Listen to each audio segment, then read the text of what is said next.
Good morning students, all of you.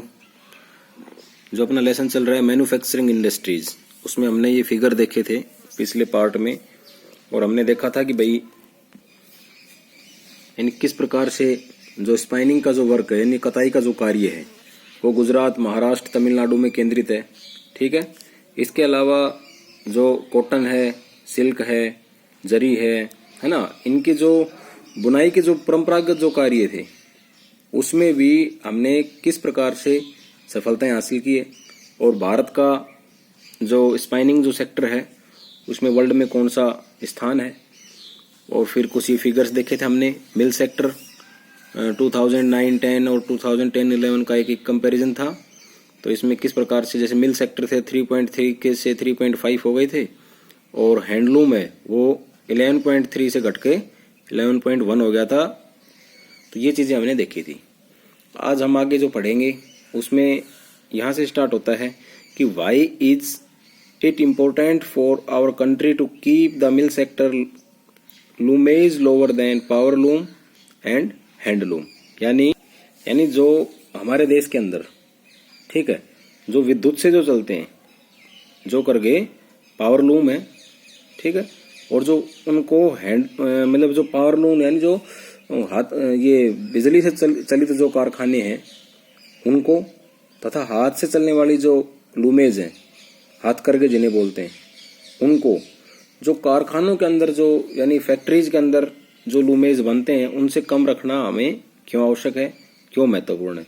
तो इसका मतलब यही है कि अगर भाई हम उनको अगर कम रखेंगे, हाथ से लोगों को ज्यादा रोजगार मिलेगा मशीनरी की बजाय, और अच्छा काम होता है। तो इसमें अब हम ये देखेंगे कि India exports yarn to Japan.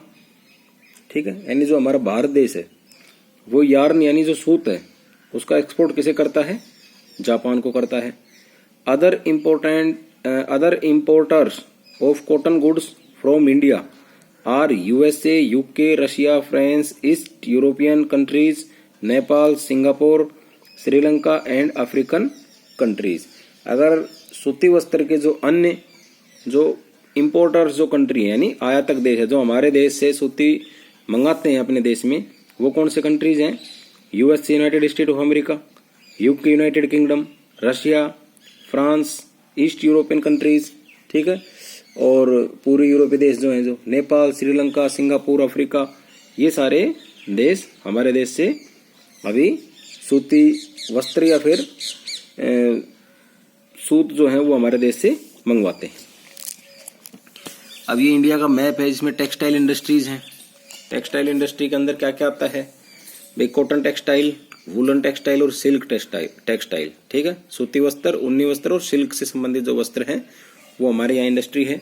तो कहाँ कहाँ के ऊपर ये लगे हुए distribution of cotton, woollen and silk industries India के मैप में? तो जो ब्लैक में जो डॉट दिखा रखा है वो कॉटन टेक्सटाइल है, जो रेड के अंदर एक ये दिखा रखा है इसमें वुलन टेक्सटाइल है, और जो थोड़ा कम करके ऐसा जो चिन्ह बना रखा है वो है सिल्क टेक्सटाइल।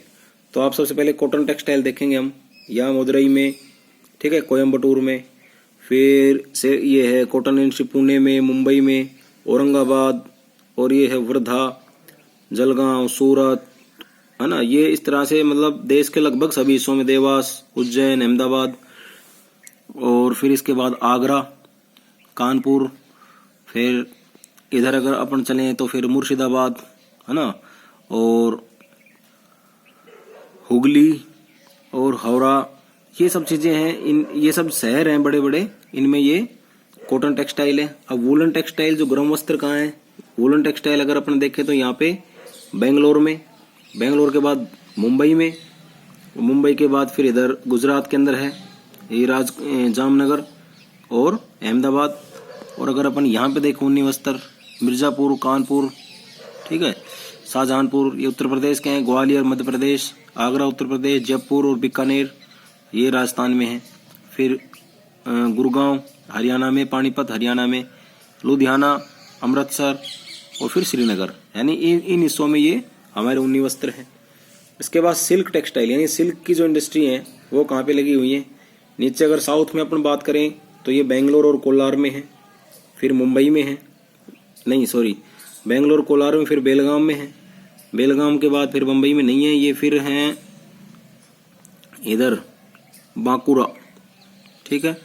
बांकुरा से फिर वाराणसी, वाराणसी के बाद ऊपर हैं फिर ये जो रेशे प्राप्त होते हैं, जब बारामूला, श्रीनगर और अनंतनाग, ये जम्मू एंड कश्मीर के अंदर ये हिस्सा है।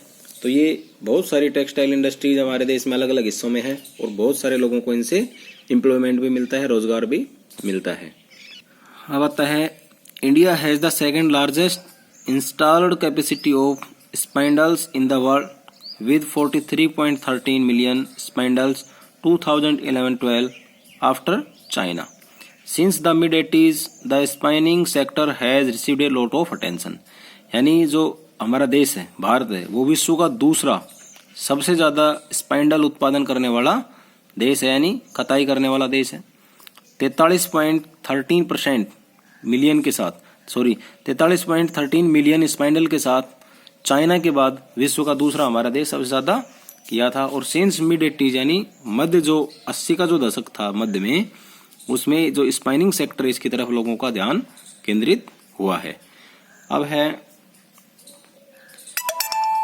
We have a large share in the world trade of cotton yarn accounting for 1/4 of the total trade. यानी सूती जो रेशे हैं, ठीक है, उनमें जो हमारा जो व्यापार है, विश्व व्यापार में जो भारत की, हमारे देश की जो भागीदारी है, ठीक है, वो कितनी है, 1/4 है। यानी विश्व के अंदर जो जितना भी जो सूती वस्त्र होता है उसका चौथा हिस्सा, यानी लगभग 25% हम यहाँ से उत्पादन करते हैं। However our trade in garments in only 4% of the world total. यानी जो, लेकिन अगर अपन गारमेंट की बात करें तो हमारा जो वर्ल्ड में 4% ही है। Our spinning mills are competitive at the global level and capable of using all the fibres we produce. यानी अगर अपन देखें, ठीक है, यानी जो कताई जो कारखाना है वर्ल्ड लेवल के ऊपर हम प्रतिस्पर्धा करते हैं, लेकिन जो सूत जो हम पैदा करते हैं वो सारा उसका उपभोग करने में हम सक्षम है। The weaving, knitting and processing units cannot use much of the high quality yarn that is produced in the country. लेकिन अगर अपन देखें तो वीविंग, नाइटिंग एंड प्रोसेसिंग, यानी अगर अपन जो कताई है या बुनाई है, ठीक है, इनसे संबंधित जो देश की इकाइयां हैं, ठीक है, हमारे देश की जो इकाइयां हैं वो high quality yarn the produce in the country, यानी हमारे देश के अंदर जो उत्पन्न है, ठीक है, उच्च कोटि के धागे का उपयोग वो नहीं कर पाती हैं। There are some large and modern factories in these segments but most of the production is in fragmented small units which cater to local market. ठीक है, अगर हम जैसे अपन देखें यानी इस क्षेत्र के अंदर, किसमें, कताई और बुनाई के क्षेत्र में अगर अपन देखते हैं तो कुछ ही जो मॉडर्न फैक्ट्रीज हैं, ठीक है, जो इस सेगमेंट में, लेकिन ज्यादातर जो इकाइयां हैं वो क्या है, बिखरी हुई है, डाइवर्टेड है, और उनकी जो मांग है, ठीक है, वो कुछ जो लोकल जो अपना प्रोडक्शन है उसी को ही पूरा कर पाती हैं, लोकल मार्केट की ही जो मांग है उसको पूर्ति कर पाती हैं। बाहर ज्यादातर गारमेंट के जो सामान उनको नहीं बेच पाते हैं, इसलिए हम कितने % पे हैं, 4% पे हैं। This mismatch is a major drawback for the industry. ठीक है, यानी ये जो मिसमैच है, यानी ये सबसे बड़ी कमी है। As the result many of our spinners export cotton yarn while apparel garment manufacturers have to import fabric. यानी ये क्या था, सबसे बड़ी कमी थी, जिसके परिणाम स्वरूप क्या हुआ, जो स्पाइनिंग करने वाले जो लोग हैं, वो जो कॉटन है, ठीक है, यार्न्स हैं, उनको अपने जो इंडस्ट्री है, अपने उद्योगों के लिए जो कुछ इंपोर्ट्स करने पड़ते हैं फैब्रिक, यानी कुछ कपड़े हैं, कुछ फैब्रिक है, उसको वो बाहर से आयात करके लाते हैं। यानी इसमें यही बताया गया है कि जैसे अगर कॉटन इंडस्ट्री यानी वर्ल्ड लेवल के ऊपर अपन देखें तो भारत की जो भागीदारी है वो काफी महत्वपूर्ण है। पूरे वर्ल्ड का 1/4 हिस्सा कॉटन का हमारे देश में होता है, लेकिन अगर गारमेंट बनाने के बारे में सोचें अपन तो वो मात्र 4% ही है। वो किस लिए है? क्योंकि पूरे वर्ल्ड में ये प्रतिस्पर्धा है कि भाई जितना हम सूत पैदा करते हैं, ठीक है, जितना हम कॉटन प्रोडक्शन करते हैं उसका कंप्लीट हम उपभोग करने में सक्षम भी हैं, लेकिन जैसे उनको बनाते हैं या कताई करते हैं तो ऐसी कुछ जो इकाइयां हैं वो हमारा उच्च कोटि का जो धागा होता है उसका यूज नहीं करती हैं, वो सारा धागा एक्सपोर्ट कर देती हैं, ठीक है। और कुछ इकाइयां हैं वो सब क्या हैं, बिखरी हुई है, जिससे जो लोकल जो अपना मार्केट है उसकी डिमांड ही मुश्किल से पूरी हो पाती है।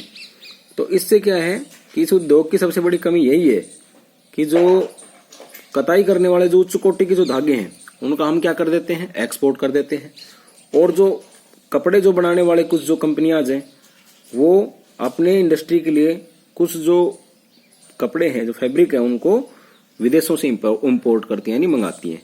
तो ये एक सबसे बड़ा इसमें मिसमैच है, सबसे बड़ा एक ये गैप है, तो इसके कारण ये नहीं हो पाता है। आज के लिए हम इतना ही पढ़ेंगे, काफी बड़ा लेसन जा रहा है, फिर इसका आगे का पार्ट कल पढ़ेंगे।